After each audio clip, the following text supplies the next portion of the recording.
Normal ka we kana dialtin kontin bar wani titi bakaling to kon ka lera to bay to gor kono banaling at gorliang ka gorje an wo jinde regis de palpin ba no gorje wo banatin kondi lat ka rodien rewit ka South Sudan kana dor nuari no bana jaling agwa rewit ka South Sudan chi wona jan kamal shi wona jan ka goy wona jan ka je wona koro wona kan ka woniam ko tene ti chaje gurno te kamal medeben rey duara danen shalka South Sudan ka gur ke jalong no de don wari de jadaki de destroy enetin content chikene guje no bigun wari biken kanak kenyam no bana right ka kwilwanka mente ke makwaitut bana kulo ka korin ko kena kon lat korodien kan kono ni ami jira me jidit gwasame ka no online TV channel donga jen shanga ni am ka ji ko bi ben ka jen channel me ka no online TV no gor jen wo jender channel der support der subscribe kade notification bell der jetwan mi chete ka mi chalare da chwa chuba ka ji kenyam dating kon lat korodien kori kene maletin kon le rodien ade kan chwa chuba ka ji chana mto chana jemelat ba gwasame ka kwima kwa chut gwanda tengwan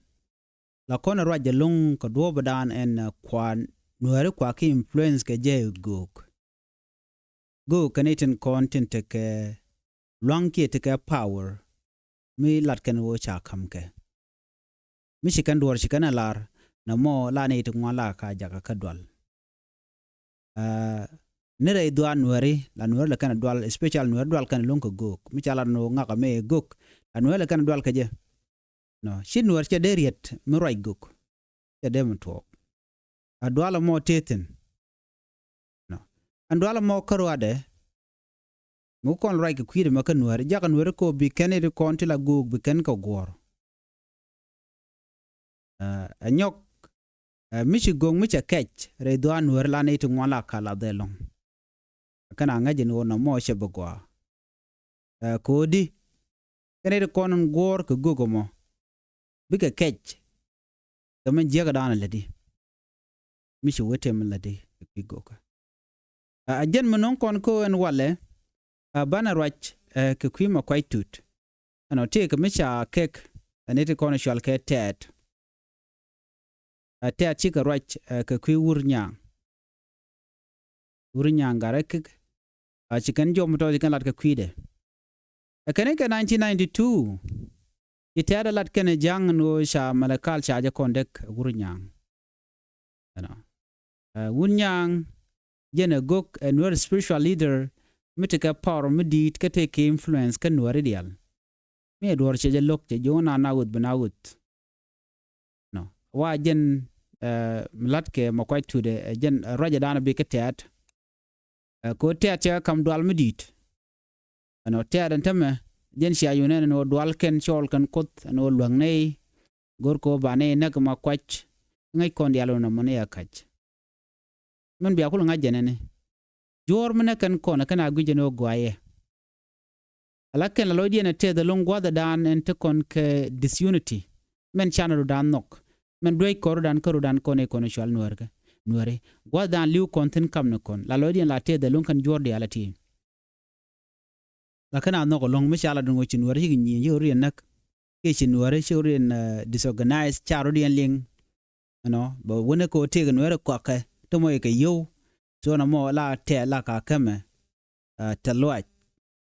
la kana guje no mandan en le ro gwaye long wala kana ngaje no shinware chikan bile te ka mat kam niken so madan ka dore ko ken jaga ko blodien tet kama ka opportunity bibiga ne kon biken ga tuga je biken ga nakaja right now ko to ka panal mu kon right tin wale eno makwai tut chengok enwo the jang be yet ke jang na tet mu te cha dakre machar cha jalun kana neti koken do badana kuna la rwal keje jaka delegation we araje ke makwai tut jogo makwai tut en wo melede mo jaga so chi ne diala kon tin we can no de kan makwai tut de kan influence dong ka friend makwai tut ke kan ite mo guje no dong de kan ade ka roi ka ma kwai tut so shi kan gwe no bu ka roi ka ja malat kana gwasme lat kana no chi ma kwache dewo ka panal ka malakal de ma kwai dero de rit da nuer de ka jaga janaka da nuer de ka jako thoko ka man gur kono gwasme o ban yanga je no influence me tere te go nuer mo ye me tedi mi jak ka ko ba ka no ko jamo nuer de jogo no ne power ke liuti ka go nuer kene de kono lotka mishran che kech la janga ke ngo chaje la da nuer mo nuer bumbumo mo gor ko mo ramo gor ke ne wel ne die cha woniam ramo rami very powerful ka nueri deserve ko de jagor ko de roide de jeling o jen take influence so bana yi ba kur ba dil ter ke shon nga ka shode ko mi changa je no na mo jega nge je no na mo me de je nekbo amene dial continue kor so che jele la gor no bebiet ko shina chum ni chang ko nuer mi chaga to the end of the day what will happen can it kon don kul kumyele je kariem nuer ma of course ba ka joj he can be written so ma quite tut take influence min dit ajen shi achuling antama gor je en wo de dak ma cha de jelun ma cha de jelun no ka de ne dial ko kene content kor de ga dilun do baran lun ga ke kimo lun ga je ngai kona odi obi mal bebere wika so Sudan ko nuere kene ko na kamara wika so Sudan chi ne dial nuere ko ri nok malo jang chi kana noko ngayena ne siang rami mo mete ka siden gwanajen jega kwenetin jega pikatin toje gwagwa rama mo ja ja gor no te ka mal medeben la gor jen wo yene de to tin cha juch be keep outside shabe berech ko mu yen berech te ka tubi jeka je be kwen betel kon dana ko licham angulo demo nyu de jenwo sikana benogo no de nuere de ka taka mal ko kwenyen ku kan le jeka choje dan shuike nuere do gu ke no belarik nuere shika ngwan nuere shika gwar nuere shika ker chobi are wika so Sudan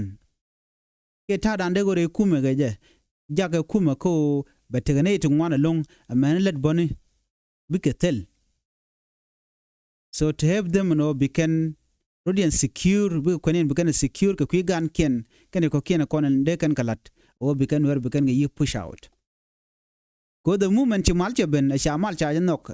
a kir ken dial content lo ka mal chi kan mal ken nok ngai ken no betega metod mu bitike diu katin kon jeken ka start from salary rentin content jeken ka wona katin kon kwal ken ka kitin jeken ka kaliet amantin dial ko ken bojan gwazamo no bukwene bakwa kwan chi oto ere wich re kuma ka katin kona jeka ko batene de ngwanto rudien tereka to bukalet bukan go gor re kuma ka so Sudan so ne to cha go no bukan ted bukan let so that is why nen yana sha mal cha ja go lat ke jekir so mal der benedi ka jan gwadan ku kan konin kan jekten so mal will not come so mi chit kene me ja kon ko de ko dan ti ja gwa influence dana ba mal ba je no je odi we need people to take power shit kama kwa tut ramati ke influence me shit kama kwa tut ramimo nogo no bi malbe ben ki enwer bi tek me shit kama kwa tut so we need that person so mo kwa tut ramati influence ko kujamo ba jezel support ba enemy en katara ande malde ben gaje ngada jen go nene nuer shiken gor kor jiramo nuer mo mling tong nuer mo ki jen jor mo rai ka tong nuer mo nuer shiken gor kor nuer lat kenu amala be malatitin ala negdun ka nuer shin chi o dwal nuer shin nuer dwal you know gwi nuer no kurtel munonga shang man sha nuer sha ganak bado de mal darben jen do badan en tom na ka jen do badan ku en diman ku en linga ko en ma kwai tun mi she gor teme en o tel mal belat jena cha de le cholo no gor jeno baring ma char baje release dar shu mang yen gon ten kon yenten ma kwai tut ja ka pijien tama libe report ndana ba no ngakir mikir ma yadit mu kan a chamal che jenong tele mal banong ki chere ma char che bulun and then dio jeno bana do bana jeling oriang ma char loin de very important ko kuje mo baje gorno baring ma char baje dilun mu te charing ma char cha jelun ngai kon man dana betuok ya penal malakal be yekta ander nuere ngai kone longan wotin kon lat korodien o bi malbe ben shio te ka kor mu gor ni januare ne di konti la nuere miskot cha gor kor sha sapono koratitin kwalaro peace ku reign peace ku prevail rewika so Sudan and those who are against peace ne token ne kon jengnikan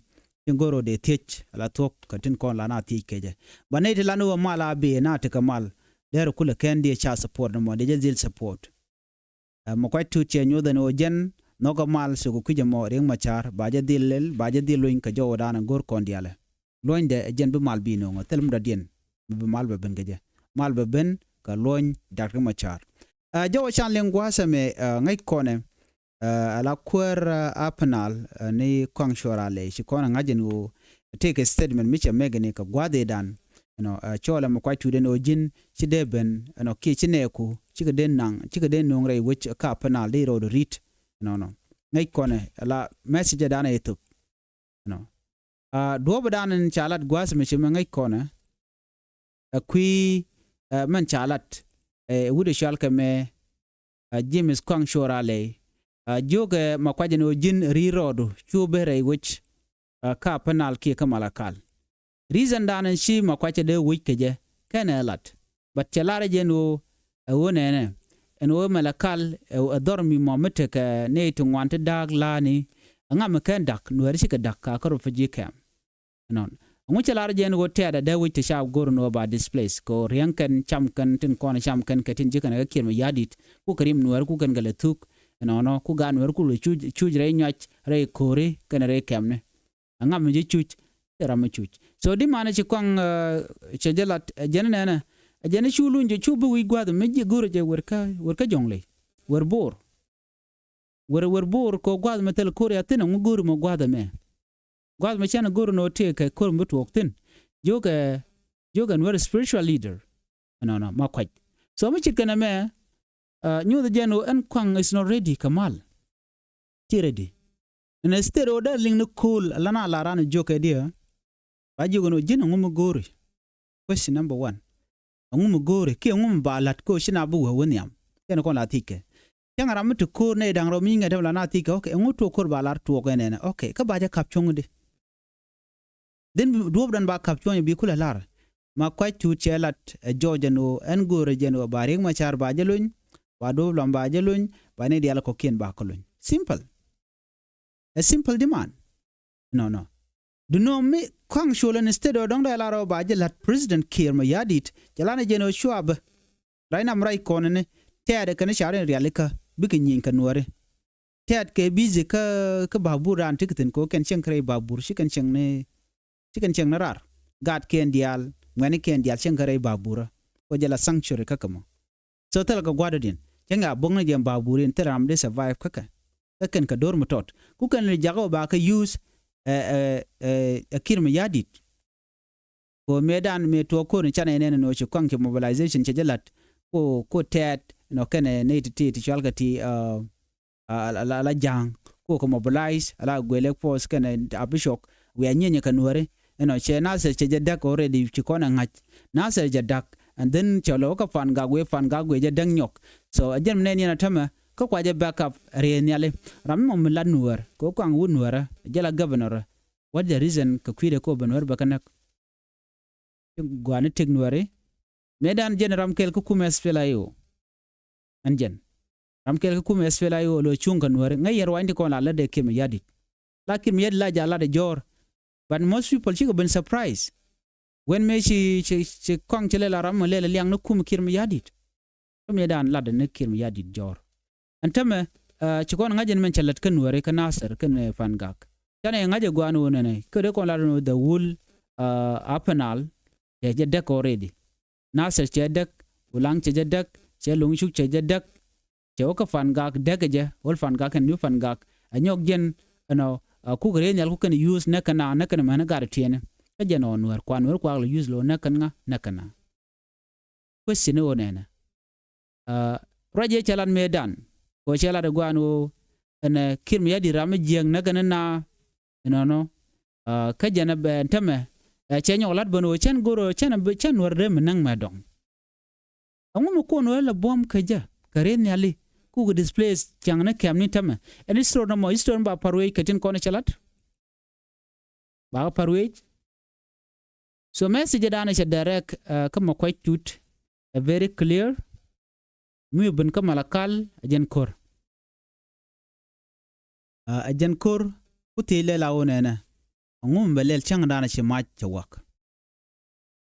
kos na me bo woka kor mi dit mu wo tuogo na mo mu wo tuogo no kan makwai kan lon ko convince kan makwai kan lon ko yo kos ngaje je la delegation me ajang ni siang mi ya nuer me ajak la yo la ya kam gaji ko shi bu kor ba ji convince no shuga nuer shuga jako ba ko nak wal pan kene kan ga nuer mo nga mi shilu bo site ka tet ka jang men nuer dio je ni dia liuka anyok ne ko displace dere gwano dena dwal kon nuer ba kon bu juj ray dor kon ti ko dande gang ga nuer tiken ge chuong ko de ko den gang ga nuer content da ka dor ken ti kon ka chuong mi sha nuer sha ka ta ko de kon nuer de kon ka gang wat ti kon ti ka chuong ko de ko ran ja ko de konek of course mi chana dwal yes den ran bara mi chit ji baro du je rami mo mi human being mi chit ji ba dor be je ba mach kala jen o ye kwer o jin bi dier kaneku kwero bene ko buka gang mi tem neka kwero jin bramana nang ne ko changa korbo be jogo no changa your boss be jo mi lede mo boss is wrong. These are innocent people. You can let the jack. But instead, kwang che gola jo na we are poor rebel. Tire Canadian kola na jogo no jin gor jeno mi to dul gorke shugi no kume belet ke kume gor jeno brodo chaklat.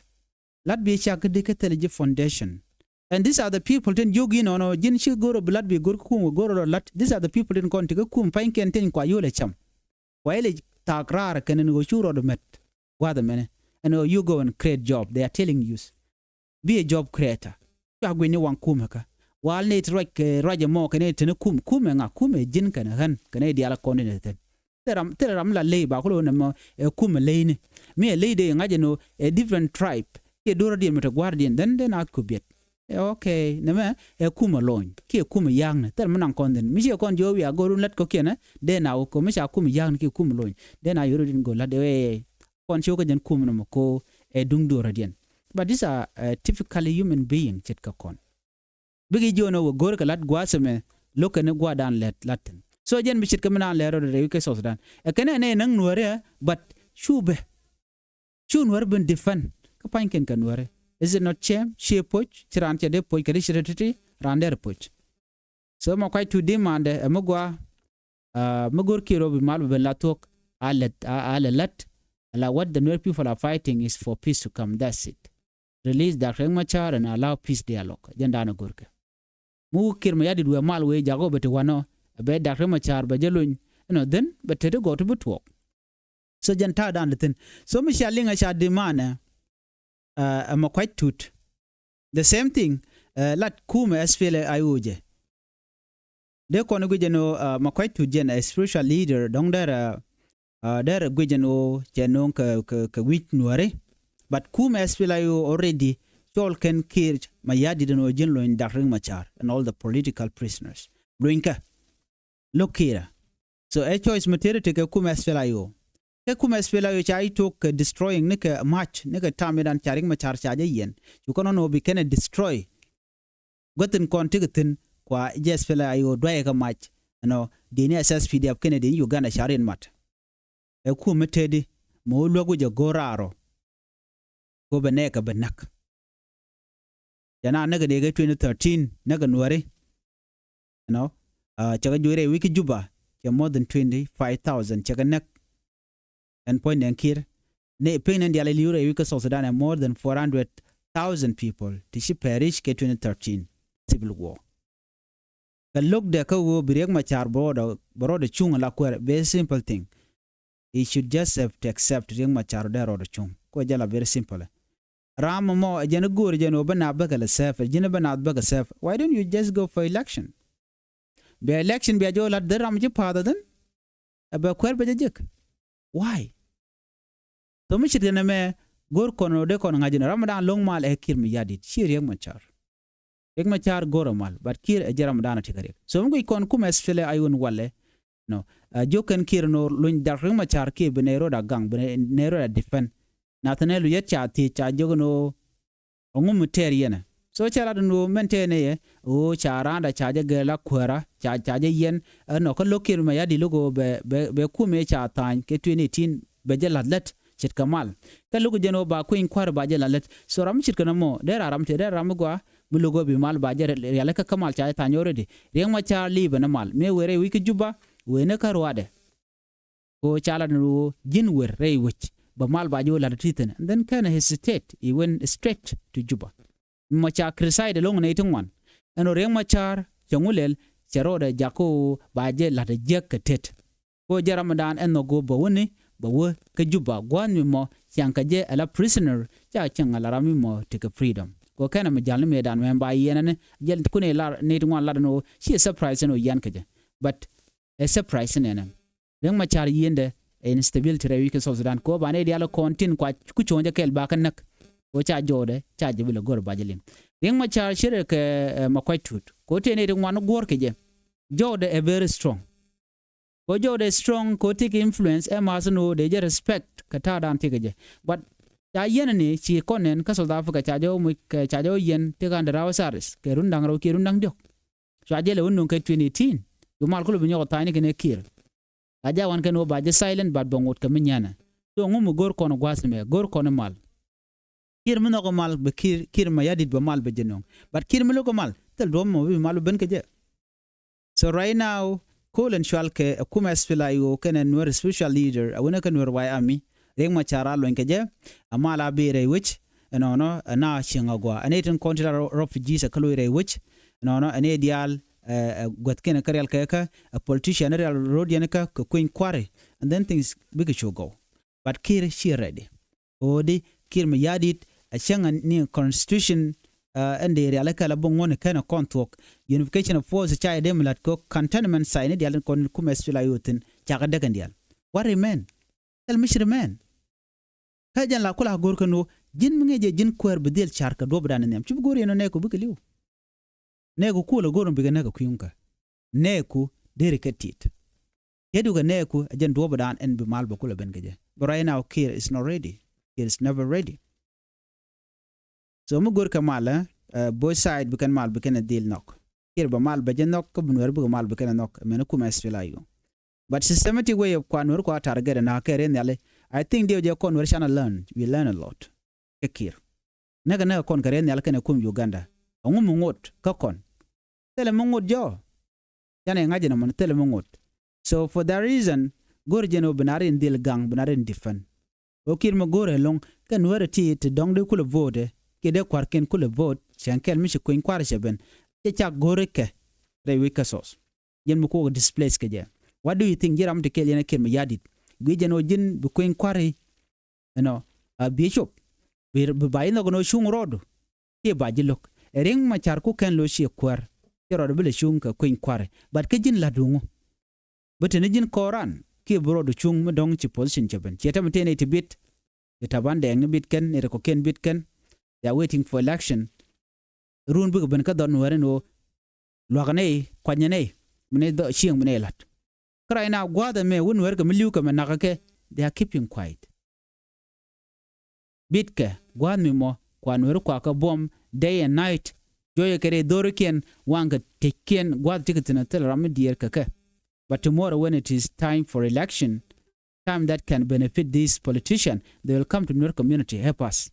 vote for us kana nyinka jang kana kwernyam kana jejek so bunwer ben kake but right now when they are suffering you don't have to say things to them you don't want to protect them but instead nekeke kerun bo benerun do you think ba yo kwanya jang jin weramo ba ji vote ken do you think ba ji kwanya tet jin weramo do you think no ba work out for you kebelet kana gwich ke kan mutniam when man dan lero da niam kon chi here check right now ko take a position magwa you think that thing gonna be all right no run country ba ji demand no ba ji chung abi kwer bi jek but ngam video vote bitel vote jen bi ngaje no jen reken nyamana mone so jen mla nene leader shikana goro bugorin yar ko tomorrow mi shi mistake je met kane ku tarambe je kwan tarambe chongo je kel so kan kwadi alen yen gatin tama jakan wer ko nakake taram raj gui kene je no wer chika telot chol ken ga ni Nuer waya mi terrorist ne de bu ko kulo kwanyirun. What do you think will happen? Bala ring mi didalong bala buar mi didalong anyok jinbo gor jeno be charka dongdu bedong la useless ke bedong la somebody useful ka community Nuer. These are things that you should be thinking. They rik charka kwidien. So jo me we kaya